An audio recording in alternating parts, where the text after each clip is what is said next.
नमस्कार दोस्तों। हम पढ़ रहे थे राजस्थान की जलवायु और इसी क्रम में हम अब राजस्थान की जलवायु के क्रम में ही हम आगे पढ़ेंगे राजस्थान की ऋतुएं।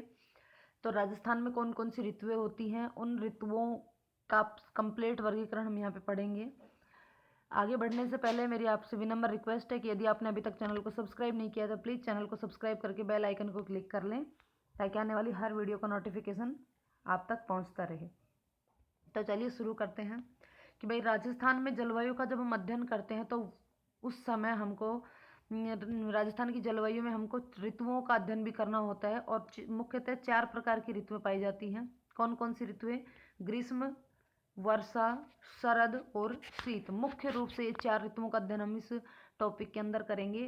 ग्रीष्म ऋतु जो है वो मार्च से लेकर के मध्य जून तक मानी जाती है। उसके बाद मध्य जून से वर्षा ऋतु प्रारंभ हो जाती है और सितंबर तक वर्षा ऋतु चलती है। फिर वर्षा ऋतु के अंत में शरद ऋतु प्रारंभ होती है, जिसको मीठी सर्दी हम बोल सकते हैं। वो सितंबर से लेकर के नवंबर तक चलती है और फिर शीत ऋतु का प्रारंभ होता है नवंबर से लेकर के फरवरी तक।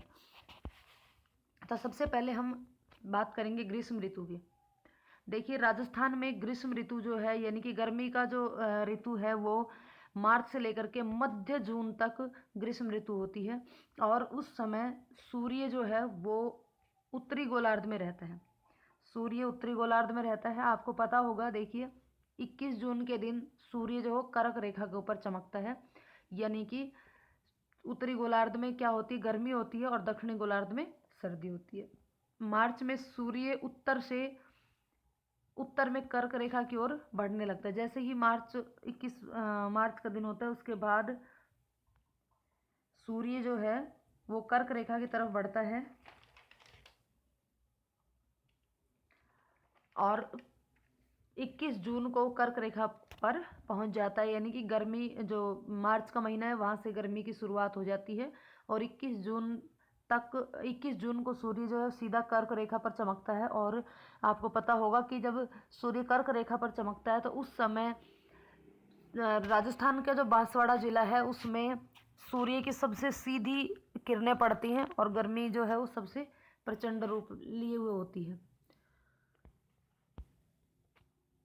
जून में सूर्य कर्क रेखा पर सीधा चमकता है। ग्रीष्म ऋतु में राजस्थान में सूर्य की किरणें जो अधिक तापमान और शुष्क और गर्म हवाओं और वाष्पीकरण की अधिकता के कारण नमी को जो है समाप्त कर देती है। देखिए जब सूर्य कर्क रेखा पर चमकता है तो उस केस में राजस्थान का जो बांसवाड़ा जिला है वहाँ पर सर्वाधिक तापमान होता है। मतलब सबसे ज़्यादा तापमान वहाँ नहीं होता, लेकिन सूर्य ताप सर्वाधिक बांसवाड़ा में होता है, क्योंकि उस समय बांसवाड़ा पर सूरज की किरणें बिल्कुल सीधी पड़ती हैं और जैसे जैसे हम राजस्थान में उत्तर की तरफ चलते जाते हैं तो सूर्य के किरणों का तिरछापन बढ़ता जाता है और सबसे तिरछी किरणें जो है वो गंगानगर जिले में होती हैं। तो जो सूर्य की तिरछी बिल्कुल सीधी किरणें आती हैं वो तापमान को बढ़ाती हैं और वो जो हवा है उसको गर्म कर देती हैं और जो जितनी भी नमी होती है हवा के अंदर उन सब का वाष्पीकरण करके हवा की नमी को बिल्कुल ख़त्म कर देती है। जिससे क्या होता है कि जो हवा गर्म होती है और हवा गर्म होने के कारण ऊपर उठती है और जब हवा ऊपर उठ जाती है तो फिर उस स्थान पर न्यून वायुदाब की स्थिति पैदा हो जाती है, जिससे वायु हल्की होकर ऊपर उठ जाती है तो राजस्थान में निम्न वायुदाब का क्षेत्र बनता है। और जो वायु का प्रवाह होता है वो हमेशा उच्च वायुदाब से निम्न वायुदाब की ओर होता है। तो जब गर्मी का मौसम यानी कि जब जून का महीना होता है उस समय अधिक तापमान की वजह से हवा गर्म होकर के ऊपर उठ जाती है और वहाँ पे न्यून वायुदाब का क्षेत्र बन जाता है। तो फिर होता क्या है कि जहाँ पर उच्च वायुदाब का क्षेत्र होता है वहाँ से हवाओं की दिशा जो है वो राजस्थान की तरफ हो जाती है और तेजी से वो हवाएं हैं वो राजस्थान में प्रवेश करती हैं और वो चूंकि गर्मी जो सूर्य ताप जो है वो बिल्कुल सीधा राजस्थान में आता है तो इस वजह से वो हवाएं जो काफ़ी गर्म हो जाती हैं और वो बहुत ही तेज़ी के साथ राजस्थान में घुसती हैं। तो वो जो तेज़ चलने वाली गर्म हवाएं हैं उनको राजस्थान में लू के नाम से जाना जाता है। और यदि उन लू के साथ कुछ धूल के कण भी शामिल हो जाए, गर्म तो होती हैं सूखी भी होती है और साथ में यदि उसके साथ मिट्टी भी शामिल हो जाए तो फिर उसको धूल भरी आंधियों के नाम से जाना जाता है। तो गर्मी के मौसम में राजस्थान में धूल भरी आंधियाँ चलती हैं। परिणाम स्वरूप उच्च वायुदाब से निम्न वायुदाब की ओर गति तेजी से गति वायु उच्च वायुदाब से निम्न वायुदाब की ओर तेजी से गति करती है, जिससे गर्मी में आंधियों का प्रभाव बना रहता है। गर्म शुष्क हवाओं को तो लू कहते हैं। और ग्रीष्म ऋतु से ग्रीष्म ऋतु से जुड़े कुछ मुख्य बिंदु क्या हैं वो देखते हैं। गर्मी की ऋतु से जुड़े मुख्य बिंदु। राजस्थान में सबसे गर्म महीना कौन सा होता है? तो राजस्थान में सबसे गर्म महीना जून में ही होता है, क्योंकि इसका रीज़न अभी बताया है, क्योंकि राजस्थान में जून के महीने में सूर्य की जो किरणें हैं वो बिल्कुल सीधी पड़ती हैं, और जितना सूर्य के नज़दीक कोई भी क्षेत्र होगा तो उसमें सूर्य की किरणें बिल्कुल सीधी होंगी, और उस किरणों का जो ताप है वो भी बहुत अधिक होगा। तो सबसे गर्म महीना जो है वो राजस्थान में वो किसका होता है? जून का होता है। और सर्वाधिक गर्म जिला कौन सा होता है? सर्वाधिक गर्म जिला चूरू होता है। सबसे ज़्यादा गर्म जिला चूरू होता है, रेगिस्तान होने की वजह से यहाँ पर सर्वाधिक गर्म भी यही जिला है, और सर्वाधिक ठंडा टेम्परेचर अगर इसमें जल्दी जितने जल्दी गर्म होता है उतनी जल्दी ये ठंडा भी होता है। ग्रीष्म काल में हवाओं की दिशा। अब देखिए ग्रीष्म काल में हवाओं की दिशा क्या होती है। ग्रीष्म काल में हवाओं की दिशा जो दक्षिण पश्चिम से उत्तर पूर्व की ओर होती है। दक्षिण पश्चिम से उत्तर पूर्व की ओर होती है। ठीक है। राजस्थान में टेम्परेचर कितना होता है? देखिए गर्मी के मौसम में जो तापमान है वो उसमें बढ़ जाता है, दो भागों में। राजस्थान का जो कंप्लीट ये जैसे मान लो राजस्थान है, तो इस राजस्थान में यहाँ पर ये अरावली पर्वत श्रृंखला, तो अरावली के इधर का जो पश्चिमी राजस्थान है, इस पश्चिमी राजस्थान में तो जो तापमान है वो कितना होता है? वो होता है 45 से 50 डिग्री के आसपास। 45 से 50 डिग्री तक तापमान पहुंच जाता है गर्मी के मौसम में, गर्मी की ऋतु में। लेकिन इधर पूर्व और दक्षिण पूर्व का जो क्षेत्र होता है राजस्थान का, वहाँ पर तापमान जो 40 से लेकर के 42 डिग्री, यानी कि 40-42 डिग्री, यानी कि कहने का मतलब पश्चिमी राजस्थान में तापमान अधिक होता है और दक्षिण पूर्वी राजस्थान में तापमान कम होता है। और इस मौसम में अगर देखी जाए तो बारिश की अगर संभावना देखी जाए तो बारिश की संभावना जून तक बहुत कम होती है। जून के बाद 16 जून के बाद लगभग बारिश की संभावना यहाँ पे बनती है। तो ये माना जाता है कि 16 जून को राजस्थान में मानसून का प्रवेश हो जाता है। मानसून का प्रवेश होना अलग चीज़ है, बारिश होना अलग चीज़ है। बारिश नहीं होती है, मानसून का प्रवेश हो जाता है। मानसून का प्रवेश का मतलब है कि जो हवाएं आती हैं उन हवाओं के साथ नमी आती है, और नमी की वजह से उस स्थान का जो तापमान है उसमें परिवर्तन होता है, तो उसको मानसून के नाम से जाना जाता है। ये हमने मानसून जब इससे पहले जब हमने जलवायु से संबंधित कुछ शब्दावली पढ़ी थी तो उसमें हमने मानसून के बारे में बताया था। तो देखिए यहाँ पर इस मौसम में यानी कि गर्मी की ऋतु में, ग्रीष्म ऋतु में सामान्यतः वर्षा नहीं होती है, लेकिन कभी कभार, क्योंकि मानसून 16 जून के बाद प्रवेश कर जाता है, तो कभी कभार आंधियों के साथ हल्की बौछारें आ सकती हैं, आ जाती हैं कभी कभी हल्की बौछारें। अब आगे हम बात करें,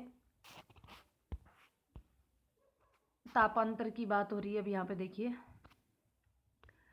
सबसे अधिक वार्षिक तापांतर वाला जिला चूरू है। अब वार्षिक तापांतर वाला जिला चूरू और न्यूनतम तापांतर वाला जिला माउंट आबू। अब तापांतर का मतलब क्या है? तापांतर का मतलब होता है 24 घंटे में जो ताप, अधिकतम ताप और न्यूनतम ताप का जो अंतर होता है वो तापांतर कहलाता है। तो चूरू में अगर दिन में बहुत गर्मी पड़ती है तो रात में बहुत ठंड भी पड़ती है, तो सर्वाधिक तापांतर जो है वो चूरू का ही मिलता है, और सबसे कम तापांतर जो है वो माउंट आबू का मिलता है। अगर पूछा जाए कि सर्वाधिक शुष्क जिला कौन सा है, तो जैसलमेर सबसे शुष्क जिला है। सबसे शुष्क स्थान कौन सा है? तो फलोदी जोधपुर। फलोदी जोधपुर है वो सबसे शुष्क स्थान है। सबसे सूखा स्थान जो है वो कौन सा है? फलोदी जोधपुर है। और सबसे शुष्क जिला कौन सा है? जैसलमेर है। सबसे गर्म जिला चूरू है, लेकिन सबसे गर्म स्थान अगर कहे तो सबसे गर्म स्थान फलोदी जोधपुर है। सबसे गर्म जिला चूरू है, सबसे गर्म स्थान फलोदी जोधपुर है, सबसे शुष्क जिला जैसलमेर है, और सबसे शुष्क स्थान जोधपुर का फलोदी है। इसके अलावा न्यूनतम तापांतर माउंट आबू और सर्वाधिक तापांतर चूरू।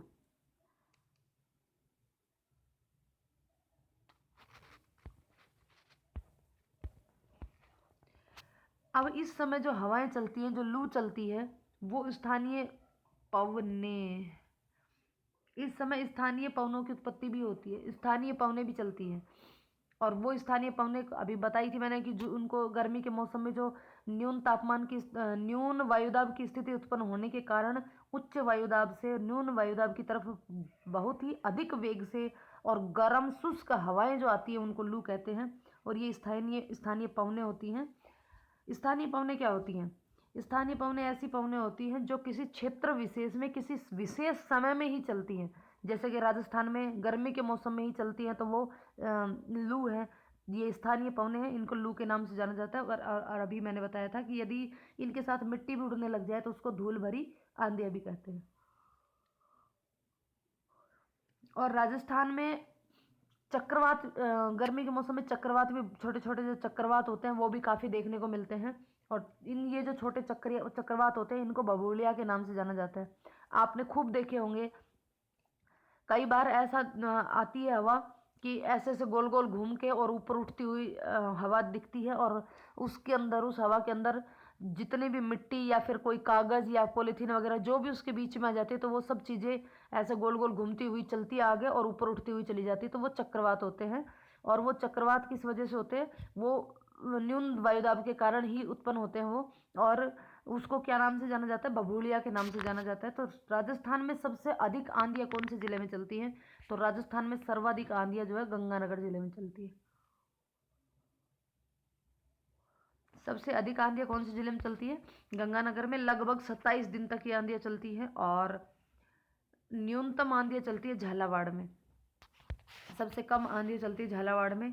राजस्थान में सबसे तेज़ हवा जो है वो जून के महीने में चलती है। सबसे तेज़ हवा जो कि बहुत ही गर्म भी होती है वो कौन से महीने में? जून के महीने में चलती है। और सबसे कम, मतलब धीमी हवा जो चलती है वो नवंबर के महीने में चलती है।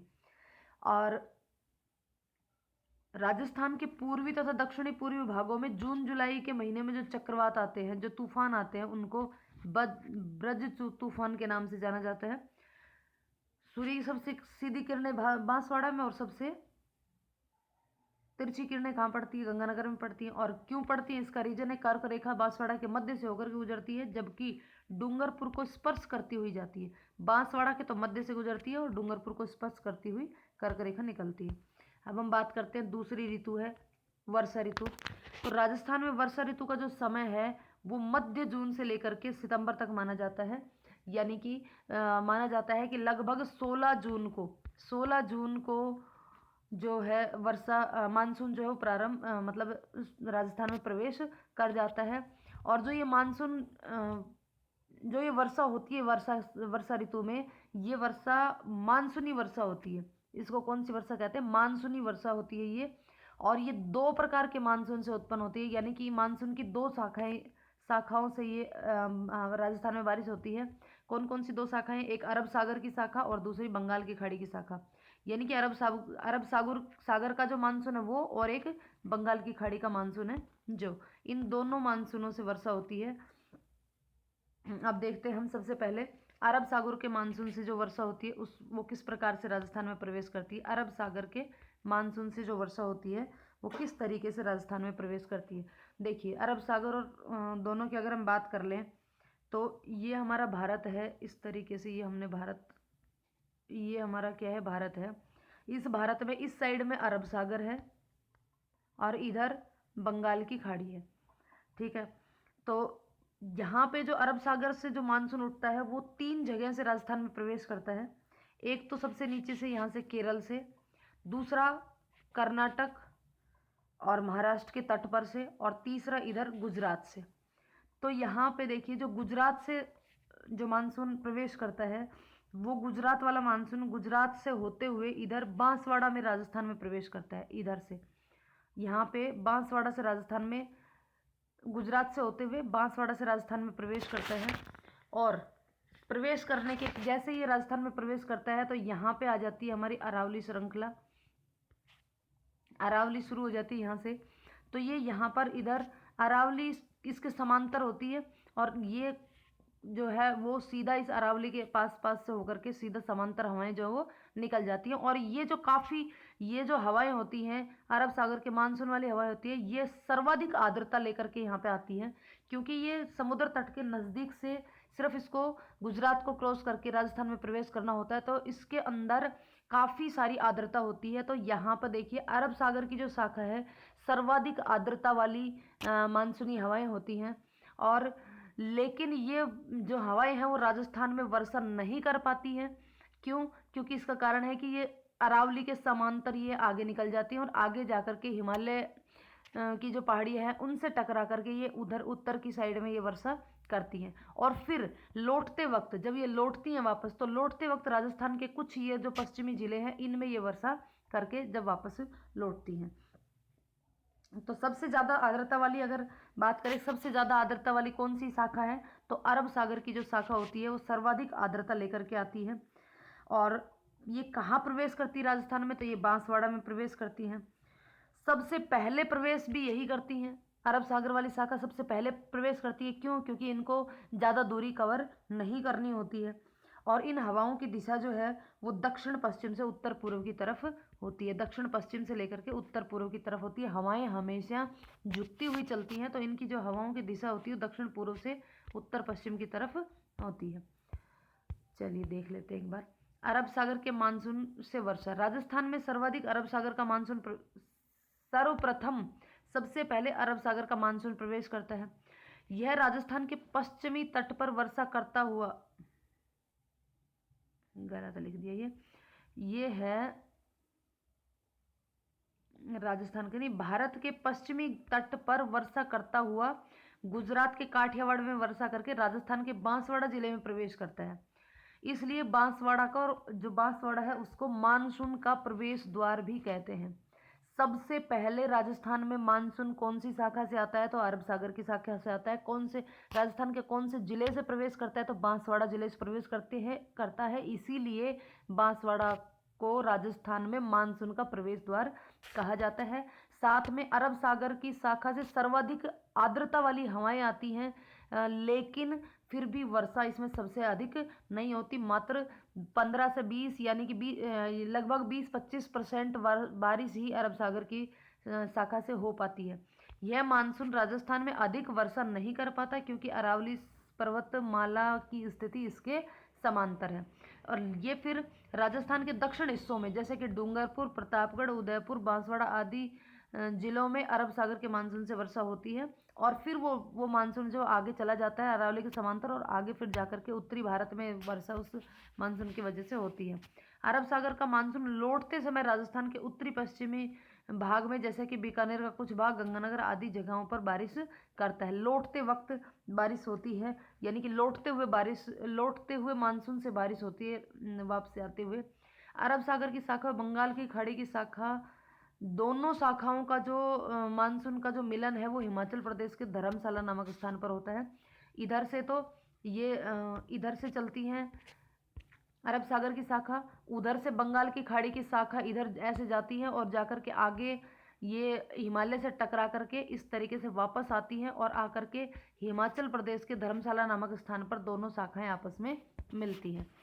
हवाओं की दिशा, बारिश के मौसम में जो हवाओं की दिशा होती है वो दक्षिण पश्चिम से उत्तर पूर्व की ओर होती है और अरब सागरीय मानसून से केवल 20 से 30% की बारिश ही हो पाती है। और इससे मतलब बाकी हुई जो बारिश जो बची हुई 60-70% बारिश वो बंगाल की खाड़ी के मानसून से होती है।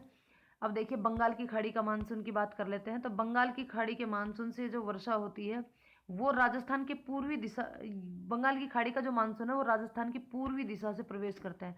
और पूर्वी दिशा में भी कहाँ से करता है, झालावाड़ से। कहाँ से करता है, झालावाड़ से। अब देखिए इसका भी एक बार समझ लेते हैं। होता ये है कि भारत इधर से ऐसे ये भारत है, यहाँ पर ये हो गया हिमालय, इधर से अरब सागर की शाखा से बंगाल की खाड़ी की शाखा से इधर से ऐसे मानसून उठता है।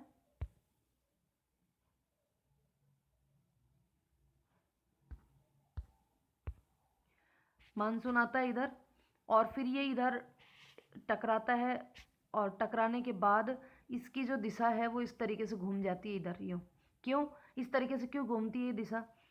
क्योंकि राजस्थान में काफ़ी अधिक गर्मी होने की वजह से राजस्थान के अंदर न्यून वायुदाब की स्थिति उत्पन्न हो जाती है।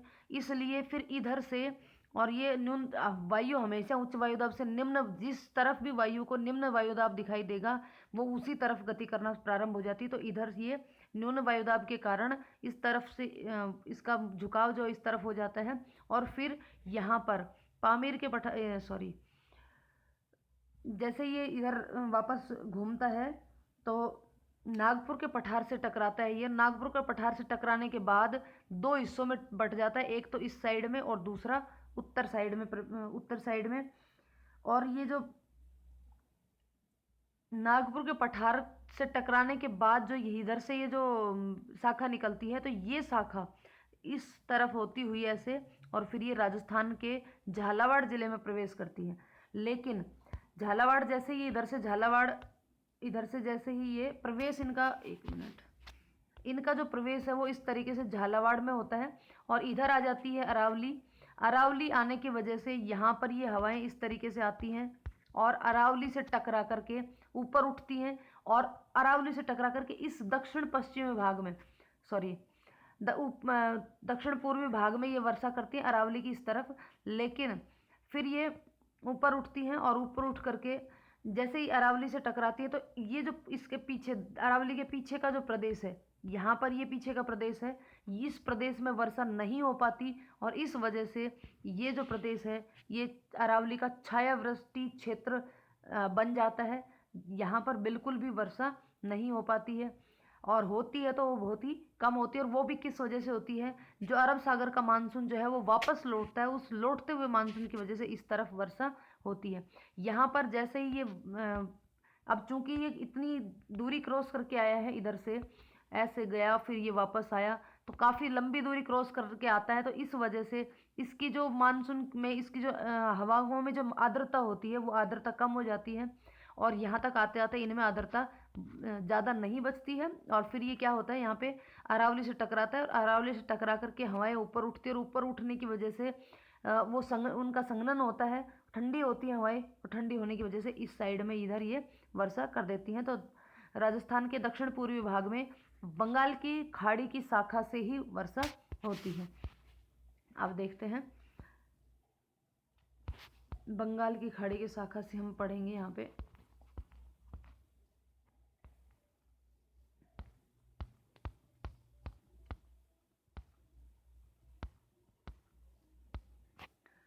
बंगाल की खाड़ी के मानसून से वर्षा। बंगाल की खाड़ी का मानसून राजस्थान में पूर्व दिशा में प्रवेश करता है। पूर्व दिशा में प्रवेश के कारण मानसूनी हवाओं को पूर्वईय हवाओं के नाम से जाना जाता है। पूर्व से प्रवेश कर रहा है इसलिए इनको पूर्वईय हवाओं के नाम से जाना जाता है या पछुआ हवाओं के नाम से भी इनको जाना जाता है। यह मानसून अरावली पर्वतमाला के लंबवत होने के कारण अपेक्षाकृत अधिक वर्षा करता है और लगभग 60 से 70% वर्षा राजस्थान में इसी मानसून के कारण होती है, जिसके कारण राजस्थान के पूर्वी तथा दक्षिण पूर्वी भाग में अधिक वर्षा होती है। वर्षा ऋतु से जुड़े कुछ मुख्य बिंदु। सबसे अधिक वर्षा जो है वो कौन से जिले में होती है? झालावाड़ जिले में होती है। दूसरी सबसे अधिक वर्षा होती है बांसवाड़ा जिले में, क्योंकि पहले ये झालावाड़ में बरस करके फिर ये हवाएं आगे बांसवाड़ा में प्रवेश करती हैं इसलिए। और सेकंड नंबर पे इसलिए है कुछ अरब सागर से आने वाली जो शाखाएं हैं वो भी बांसवाड़ा में सबसे पहले प्रवेश करती है, तो कुछ इस वजह से तो यहाँ पर सेकंड नंबर पे जो है वो बांसवाड़ा का और सबसे पहले नंबर पे झालावाड़। सबसे कम बारिश जो है वो कहाँ होती है? जैसलमेर में होती है। और सबसे न्यूनतम वर्षा वाला स्थान अगर कहें तो वो फलोदी है। अभी थोड़ी देर पहले ही बताया था कि सबसे शुष्क स्थान कौन सा है, तो फलोदी है। सर्वाधिक वर्षा वाला स्थान है माउंट आबू और माउंट आबू में लगभग 150 सेंटीमीटर वर्षा औसतन वर्षा हो जाती है। अजमेर जिले में राज्य के औसत के समान लगभग वर्षा होती है, यानी कि औसत अगर राजस्थान में वर्षा का औसत करें तो लगभग 50 सेंटीमीटर वर्षा का औसत आता है। तो इस लगभग 50% औसत वर्षा के जो है वो कौन से ज़िले में होती है? अजमेर ज़िले में होती है। राजस्थान में सर्वाधिक वर्षा लौटते हुए मानसून से होती है। 50 सेंटीमीटर वर्षा की सम वर्षा रेखा राज्य को दो भागों में बांटती है। एक भाग पश्चिमी भाग जहां वर्षा बहुत ना के बराबर होती है, और दूसरा दक्षिण पूर्वी भाग जहां उस रेखा से अधिक वर्षा होती है। तो इस रेखा से दक्षिण पूर्व में वर्षा अधिक होती है। न्यूनतम आर्द्रता वाला जिला, सबसे कम आर्द्रता वाला जिला है बीकानेर। वार्षिक वर्षा में परिवर्तनशीलता मरुस्थली का एक प्रमुख लक्षण है। यदि वार्षिक वर्षा है उसमें जो परिवर्तन होता रहता है, उसी की वजह से ही मरुस्थलीय जो भूभाग है उसका प्रमुख वजह, मरुस्थलीय भूभाग की प्रमुख वजह है वार्षिक वर्षा में परिवर्तन। अब राज्य में जो वर्षा कम होती है उसके मुख्यतः तीन कारण है, जो वैसे तो पढ़ चुके हैं लेकिन फिर भी एक बार रिपीट कर लेते हैं। ग्रीष्म काल मानसून की दो शाखाएं अंत में राजस्थान में प्रवेश करती हैं, जिससे कि उनमें नमी की मात्रा बहुत कम हो जाती है। यानी कि जो मानसून की शाखाएं, दो शाखाएं बढ़ती हैं, वो काफ़ी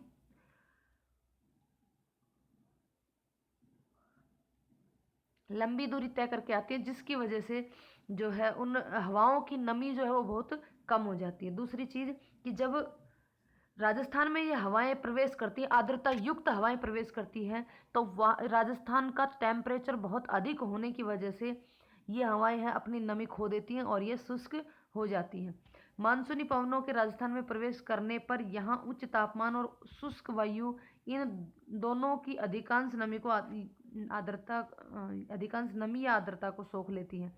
तीसरा कारण है, सबसे बड़ा कारण है, अरावली पर्वत श्रृंखला का अरब सागरीय शाखाओं के समांतर होना। तो अरावली पर्वतमाला की दिशा मानसूनी पवनों के अवरोध में न होकर के समांतर है, जिससे कि वो अपने रुक कर वर्षा करने की बजाय दो भागों में विभक्त होकर के समांतर निकल जाती हैं और वर्षा फिर नहीं हो पाती। ये सबसे बड़ा रीजन है अरावली की अवस्थिति, यानी कि अरावली का इस तरीके का समांतर, दिशा का समांतर होना। अब हम बात करते हैं आगे।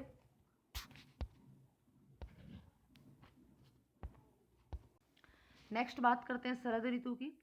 शरद ऋतु जो है वो वर्षा ऋतु के खत्म होने के बाद शुरू होती है। तो वर्षा ऋतु के आरंभ में आकाश स्वच्छ होने के कारण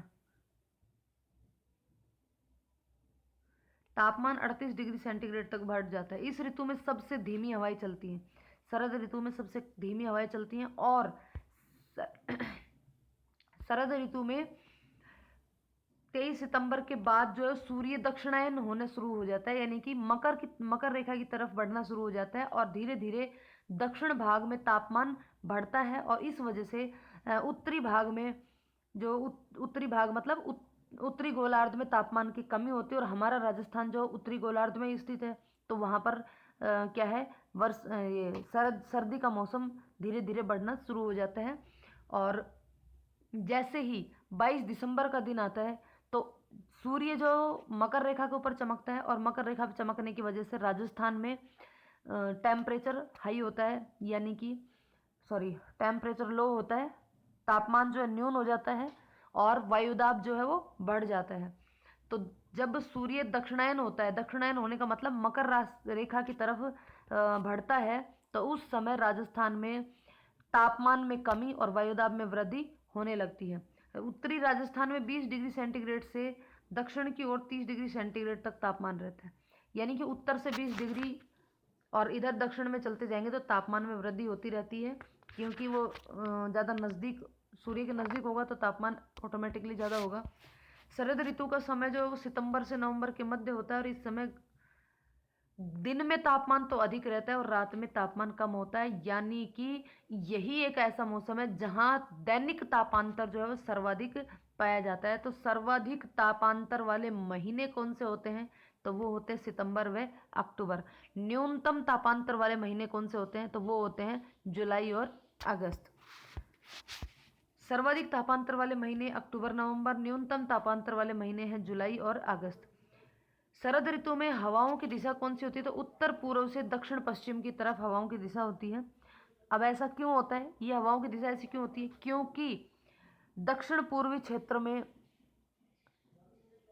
उत्तर पूर्वी क्षेत्र में, राजस्थान के उत्तर पूर्वी क्षेत्र में उच्च वायुदाब हो जाता है और दक्षिणायन, सूर्य के दक्षिणायन होने के कारण दक्षिण भाग में जो है वो तापमान में कमी होती, तापमान में वृद्धि होती है और वायुदाब में कमी होती है, जिस वजह से उच्च वायुदाब से निम्न वायुदाब की तरफ वायु का प्रवाह होता है और जो हवा की दिशाएं हैं वो उत्तर पूर्व से दक्षिण पश्चिम की तरफ होती है।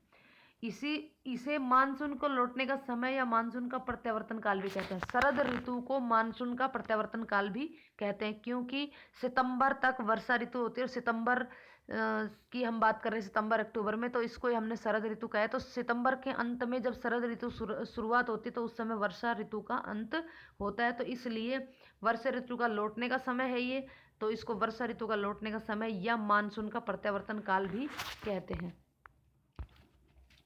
राजस्थान में मानसून की जो अवधि है वो लगभग 60 दिन रहती है। 60 दिन के आसपास मानसून रहता है और औसतन वर्षा जो है वो औसत वर्षा जो है 29 दिन ही होती है राजस्थान में। सबसे ज़्यादा अगर वर्षा होती है तो वो मैक्सिमम 45 दिन होती है और मिनिमम 2 से 3 दिन होती है, जो कि कहाँ होती है? जैसलमेर। लगभग औसतन वर्षा 2 से 3 दिन जैसलमेर में होती है। उसके बाद हम बात कर लेते हैं शीत ऋतु की। शीत ऋतु जो है वो राजस्थान में शीत ऋतु का आगमन नवंबर के मध्य से होता है और यह मध्य मार्च तक रहती है। देखिए, राजस्थान में 22 दिसंबर के दिन, एक मिनट, ये हमारी पृथ्वी है, ग्लोब है, ये भूमध्य रेखा, ये कर्क रेखा और ये मकर रेखा, और हमारा जो राजस्थान है वो यहाँ पर स्थित है। ये हमारा राजस्थान की पोजीशन है। तो जब सूर्य सितंबर के बाद कर्क रेखा की तरफ बढ़ता है तो 22 दिसंबर को ये कर्क रेखा के ऊपर होता है और इस वजह से दक्षिण गोलार्ध जो है, दक्षिणी गोलार्ध, यहाँ पर तापमान अधिक हो जाता है, यानी कि गर्मी की ऋतु शुरू हो जाती है और उत्तरी गोलार्ध में शीत ऋतु शुरू हो जाती है। और 22 दिसंबर के दिन राजस्थान में, चूँकि ये कर्क रेखा पर स्थित है, तो राजस्थान में 22 दिसंबर के दिन सबसे छोटा दिन और सबसे लंबी रात होती है। यहाँ पर देखिए, जैसे जैसे इधर तापमान में कमी आएगी तो यहाँ पे वायुदाब की, तापमान में कमी के कारण यहाँ वायुदाब जो है वो बढ़ जाएगा और दक्षिण भाग में जो है वो तापमान अधिक होने की वजह से यहाँ पे वायुदाब कम हो जाएगा। तो उच्च वायुदाब से निम्न वायुदाब की तरफ जब पवनें चलती हैं तो अब पवनों की दिशा या तो क्या होती है, दक्षिण पश्चिम से उत्तर पूर्व की ओर या फिर उत्तर पूर्व से दक्षिण पश्चिम की ओर। तो जब ऊपर वाले उत्तरी गोलार्ध में उच्च वायुदाब की स्थिति बनती है और दक्षिणी गोलार्ध में न्यून वायुदाब की स्थिति बनती है, तो उस केस में हवाओं की दिशा जो है वो हो जाती है उत्तर पूर्व से दक्षिण पश्चिम।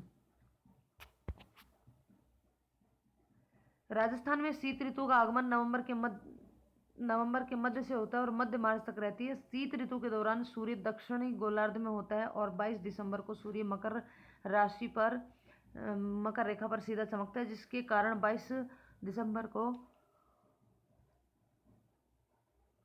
राजस्थान का सबसे छोटा दिन और सबसे लंबी रात होती है। और हवा की दिशा की बात करें तो उत्तर पूर्व से दक्षिण पश्चिम की तरफ हवा होती है। अब शीत ऋतु से जुड़े कुछ महत्वपूर्ण बिंदु कौन कौन से हैं कि भाई राजस्थान का सबसे ठंडा महीना कौन सा होता है, तो राजस्थान में सबसे ठंडा महीना होता है जनवरी। सबसे ठंडा जिला, अब चूंकि सबसे गर्म जिला भी चूरू था तो सबसे ठंडा जिला भी चूरू। सबसे ठंडा स्थान, पर्टिकुलर स्थान की बात करें तो सबसे ठंडा स्थान है माउंट आबू। सबसे गर्म स्थान कौन सा बताया था? फलौदी, जोधपुर। राजस्थान का दूसरा सबसे ठंडा स्थान है डबोक, उदयपुर। पहला सबसे ठंडा स्थान तो माउंट आबू, दूसरा सबसे ठंडा स्थान डबोक, उदयपुर। तीसरी बात, सर्दी के मौसम में जो बारिश होती है, जो कि पश्चिमी विक्षोभों से हम मानते हैं कि पश्चिमी विक्षोभ की वजह से होती है, तो ये जो बारिश है इसको मावठ के नाम से जाना जाता है। और चूँकि सर्दी के ऋतु में रबी की फसल बोई जाती है तो रबी की फसल के लिए ये अमृत के समान कार्य करती है। ये जो मावठ है ये रबी की फसल के लिए अमृत के समान कार्य करती है, तो इसीलिए इनको रबी की फसलों के लिए सोने की बूंदे, इस नाम से इस मावठ को जाना जाता है। तो राजस्थान में शीत ऋतु में उत्तर पूर्वी मानसून से या फिर भूमध्य सागरीय मानसून या पश्चिमी विक्षोभों से वर्षा जो होती है उसको मावठ कहते हैं। हमने ये तो खूब पढ़ा है कि मावठ जो है वो पश्चिमी विक्षोभों से होती है। लेकिन यदि प्रश्न में ये आ जाए कि भाई मावट किससे होती है और ऑप्शन में हो कि भाई उत्तर पूर्वी मानसून से, तो ये बिल्कुल सही बात होगी कि उत्तर पूर्वी मानसून से ही जो है मावट आती है, यानी कि बारिश होती है, या फिर भूमध्य सागरीय मानसून से बारिश आती है। तो ये चीज़ें ध्यान रखनी है। उसके बाद बात कर लेते हैं तापमान की। तो सर्दी के मौसम में पश्चिमी राजस्थान जो है, अगर वो सबसे गर्म होता है तो वो सबसे ज़्यादा ठंडा भी होता है। तो पश्चिमी राजस्थान का तापमान तो 0 डिग्री सेंटीग्रेड तक पहुंच जाता है। 0 डिग्री सेंटीग्रेड हिमांक बिंदु होता है, तो हिमांक बिंदु तक तापमान पहुंच जाता है पश्चिमी राजस्थान का। और दक्षिण पूर्वी राजस्थान जो है वहाँ पर शीत ऋतु में 4 से 5 डिग्री सेंटीग्रेड तक तापमान रहता है। मावठ की वर्षा रबी की फसलों के लिए अति उपयोगी मानी जाती है, इसलिए इस वर्षा को सोने की बूंदें भी कहा जाता है। और सबसे जो इस मावठ का जो क्रम है वो गंगानगर, हनुमानगढ़, चूरू, झुंझुनू इस तरीके से होता हुआ चलता है। एक नाम सुना होगा सर्दी के मौसम में कि पाला पड़ना। पाला पड़ना क्या कहलाता है? शरद ऋतु के दौरान सूर्य दक्षिणायन होता है, जिससे सूर्य ताप कम हो जाता है। सूर्य ताप कम होने से तापमान में आई भारी गिरावट को ही पाला पड़ना कहते हैं। तापमान में अत्यधिक गिरावट आ जाती है उसी को ही क्या कहते हैं? पाला पड़ना कहते हैं। जो राजस्थान में वर्षा होती है वो शीतकाल की चक्रवाती वर्षा के नाम से भी जानी जाती है।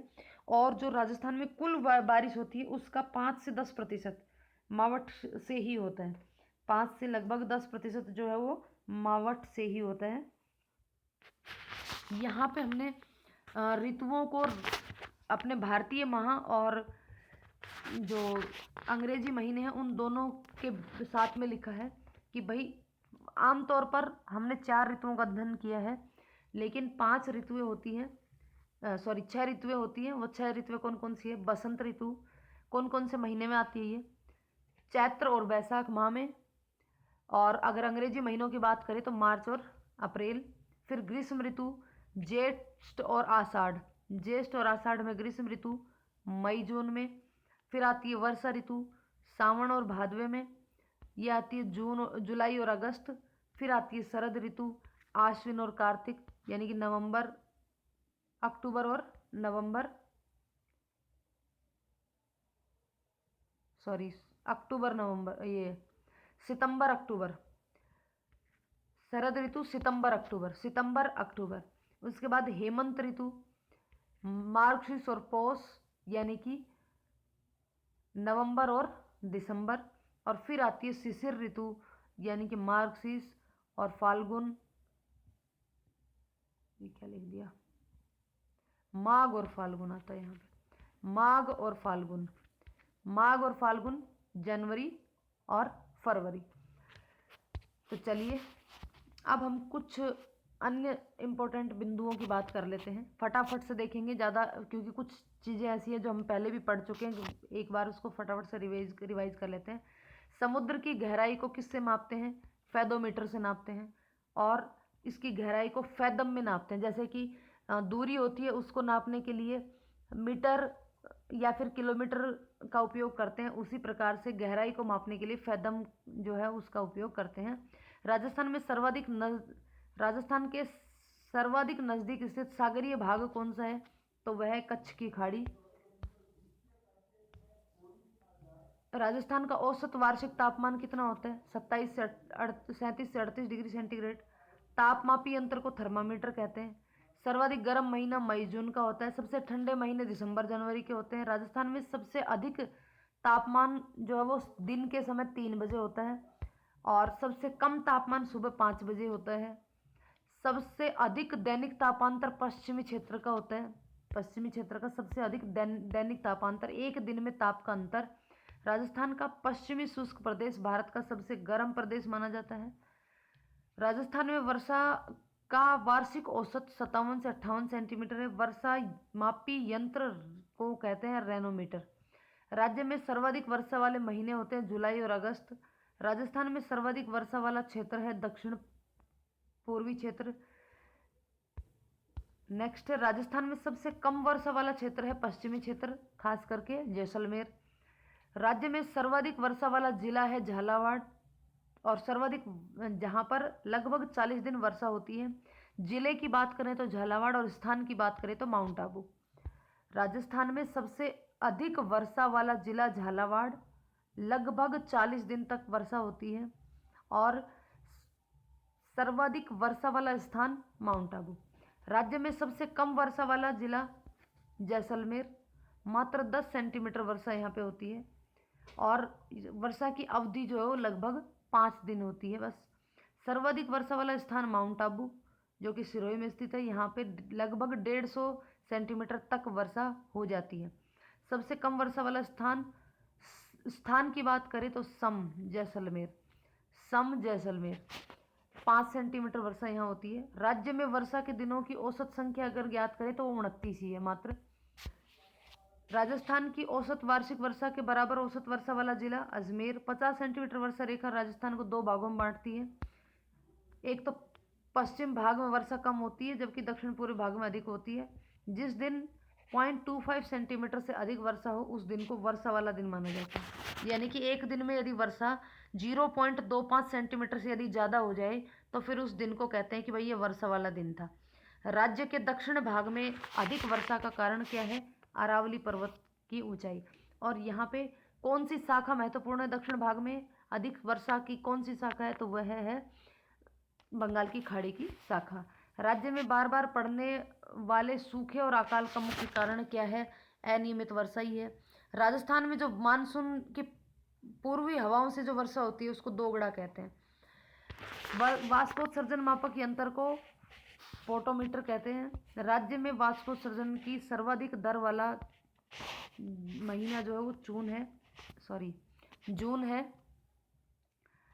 राज्य में वाष्पोत्सर्जन का सर्वाधिक दर वाला महीना कौन सा है? जून। यानी कि जून के महीने में सबसे ज़्यादा वाष्प जो होती है, नमी युक्त वाष्प, वो सूखती है। सबसे ज़्यादा जल का वाष्प में बदलना होता है, और सबसे कम दर वाला महीना होता है दिसंबर। नेक्स्ट, राज्य में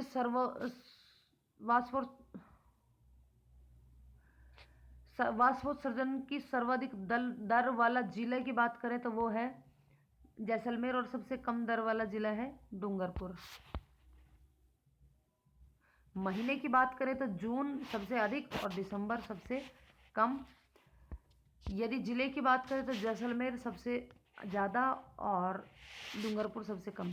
राजस्थान में सर्वाधिक आर्द्रता वाला महीना, सबसे अधिक आर्द्रता वाला महीना है अगस्त, और कम आर्द्रता वाला महीना है अप्रैल। सर्वाधिक आर्द्रता जिस महीने में होती है उसी महीने में ही दैनिक तापांतर तो जो है वो न्यूनतम होता है। आर्द्रता मापने का यंत्र हाइड्रोमीटर कहलाता है। राज्य में सर्वाधिक आर्द्रता वाला जिला झालावाड़, और न्यूनतम आर्द्रता वाला जिला जो है वो जैसलमेर है। राज्य में सर्वाधिक ओलावृष्टि मार्च और अप्रैल के महीने में होती है। ओलावृष्टि यानी कि ओले गिरना, हवाओं के साथ ओले गिरने की जो ओलावृष्टि होती है वो अप्रैल के महीने में सर्वाधिक होती है। राज्य में अधिकतर ओलावृष्टि सर्दी के मौसम में होती है। सर्दी के मौसम में ही ज़्यादातर ओलावृष्टि होती है। अतिवृष्टि, राज्य में कई स्थानों पर 24 घंटे में 20 से लेकर के 30 सेंटीमीटर वर्षा होती है, जिसे अतिवृष्टि की स्थिति देखी जाती है। देखिए, वैसे तो राजस्थान में वर्षा जो है वो बहुत कम होती है, लेकिन कई बार ऐसा होता है कि किसी एक स्थान पर काफ़ी अधिक वर्षा हो जाती है तो उसे अतिवृष्टि के नाम से जाना जाता है। एक होता है खंड वृष्टि। राज्य के किसी गांव स्थान में सामान्यतः सूखा व वर्षा की कमी होती है, परंतु जहां अचानक से तेज बारिश हो जाए तो उस स्थान को खंड वृष्टि के नाम से जाना जाता है। यानी कि वैसे तो राजस्थान में सामान्यतः सूखा पड़ता है, लेकिन किसी भी समय अचानक से तेज बारिश हो जाए तो उस तेज बारिश को क्या कहते हैं? खंड वृष्टि कहते हैं। उसके बाद आती है अनावृष्टि। जहां सामान्यतः वर्षा की कमी के कारण सूखे की स्थिति व अकाल की स्थिति आती है, ऐसे स्थानों को अनावृष्टि के नाम से जाना जाता है। यानी कि वह जगह जहां पर काफ़ी ज़्यादा सूखा पड़ता है, अकाल की स्थिति रहती है, तो उस स्थान को क्या कहते हैं? अनावृष्टि कहते हैं। राज्य में चलने वाली हवाओं की अधिकतम गति 120 से 140 किलोमीटर प्रति घंटा होती है। राज्य में सर्वाधिक आंधियां जून और मई और जून के महीने में, और सबसे कम आंधियां नवंबर के महीने में चलती हैं। सर्वाधिक आंधियों वाला जिला जैसे गंगानगर है 27 दिन, और सेकंड है हनुमानगढ़ 24 दिन। न्यूनतम आंधियों वाले जिले झालावाड़ मात्र 3 दिन, कोटा 5 दिन है। राज्य में पौष मास में चलने वाली हवाओं को सीली के नाम से जाना जाता है। वाष्प के कणों के साथ चलने वाली लू को झाला के नाम से जाना जाता है। जेठ के महीने में चलने वाली गर्म हवाओं को तवा के नाम से जाना जाता है। भयंकर आवाज के साथ तेज गति से चलने वाली हवा को अरडाव के नाम से जाना जाता है। अरडाव। राजस्थान में प्रवेश करने वाली हवाओं के नाम। राजस्थान में किस प्रकार से हवा प्रवेश करती है तो उनको किस नाम से जाना जाता है? तो यदि उत्तर दिशा से प्रवेश करती है तो उसको धरोड़, धराऊ या उत्तरार्ध के नाम से जाना जाता है। यदि राजस्थान में दक्षिण दिशा से प्रवेश करने वाली हवा होती है दक्षिण की तरफ से, तो उसको लंकाऊ के नाम से जाना जाता है। तीसरा है, राज्य में पूर्व दिशा से प्रवेश करने वाली हवाओं को पूर्वैया, पूर्वाई या पूर्वा या अगुणी के नाम से जाना जाता है, या पछवा हवा के नाम से भी जाना जाता है। पूर्वी हवा से आने वाली पूर्वैया। राज्य में पश्चिम दिशा से आने वाली हवाओं को पछवा या पछवैया या अथुणी हवा के नाम से जाना। देखो, पूर्व दिशा से आने वाली हवा, पूर्व से आने वाली हवाओं को आगुनी, और पश्चिम से आने वाली हवाओं को आथुनी के नाम से जाना जाता है। ये 2 शब्द याद रखना, आगुनी और आथुनी।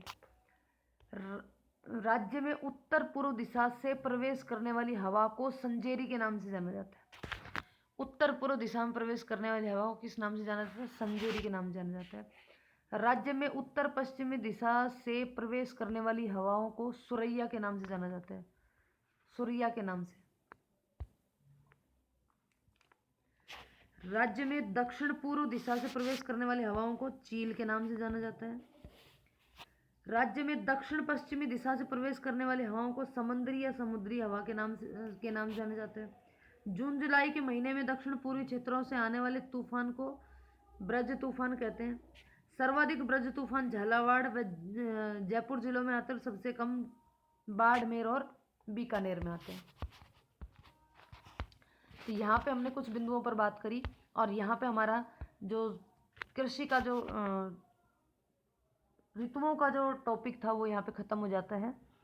उम्मीद है आपको ये वीडियो पसंद आई होगी। यदि वीडियो पसंद आई हो तो वीडियो को लाइक और शेयर करें। चैनल को सब्सक्राइब नहीं किया तो प्लीज़ चैनल को सब्सक्राइब कर लें। वीडियो को अंत तक देखने के लिए धन्यवाद।